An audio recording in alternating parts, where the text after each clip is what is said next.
Bharatiya Janata party के दोनों हाथ में लड्डू है। अब लड्डू कैसे है वो हम आपको बताते हैं। एक तरफ दलित और दूसरी तरफ महादलित। दलित मतलब चिराग पासवान और महादलित मतलब जीतन राम मांझी।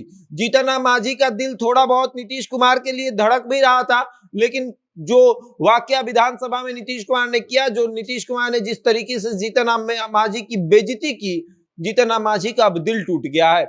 अब भारतीय जनता पार्टी के लिए वो पूरी तरीके से जो है आत्मसमर्पित हो चुके हैं। वो दिखा रहे हैं कि अब हम जिएंगे तो भारतीय जनता पार्टी के लिए, मरेंगे तो भारतीय जनता पार्टी के लिए।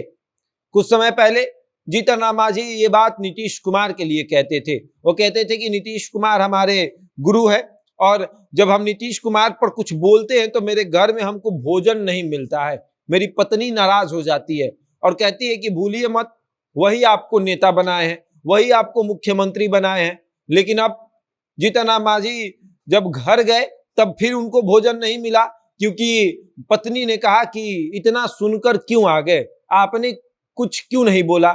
और जीतन राम मांझी बड़े मायूस थे। और अब चिराग पासवान भी नीतीश कुमार के खिलाफ है, जीतन राम मांझी भी नीतीश कुमार के खिलाफ है। दलित वोट तो पहले से ही चिराग पासवान ने तोड़ लिया है, ये कह के कि नीतीश कुमार दलित विरोधी है। नीतीश कुमार ने तारी बंद करवा दिया, दारू बंद करवाया तो तारी उसी में ऐड करवा दिया। पासी समाज पहले से नाराज था।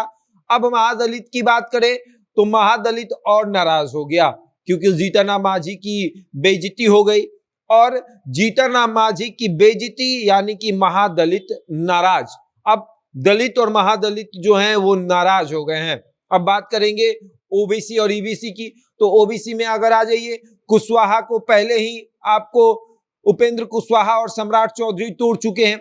उपेंद्र कुशवाहा लगातार कुशवाहा समाज को एकजुट कर रहे हैं, ओबीसी को मजबूत कर रहे हैं, ईबीसी को भी मजबूत किया जा रहा है। और अब इसी में तमाम समाज के लोगों को भारतीय जनता पार्टी मजबूत करने में लगी है। जिस भारतीय जनता पार्टी पर यह आरोप लगता था कि वो स्वर्णों की पार्टी है, राजपूत, भूमिहार, ब्राह्मण और कायस्थों की पार्टी है, अब वो पार्टी जेडीयू बनते जा रही है। अब वो पार्टी राजद बनते जा रही है। राजद की नजर भूमिहारों पर है, जेडीयू की नजर राजपूतों पर है और उसके बाद कांग्रेस की नजर जो है वो ब्राह्मणों पर है। और इसी तरीके से अब स्वर्णों की राजनीति जो है वो इंडिया गठबंधन वाले करने लगे हैं और एनडीए गठबंधन वाले दलितों और महादलितों की, ओबीसी की, ईबीसी की राजनीति कर रहे हैं, पिछड़ा और अति पिछड़ों की राजनीति कर रहे हैं। वो दिखा रहे हैं कि हम आपके हितैषी है।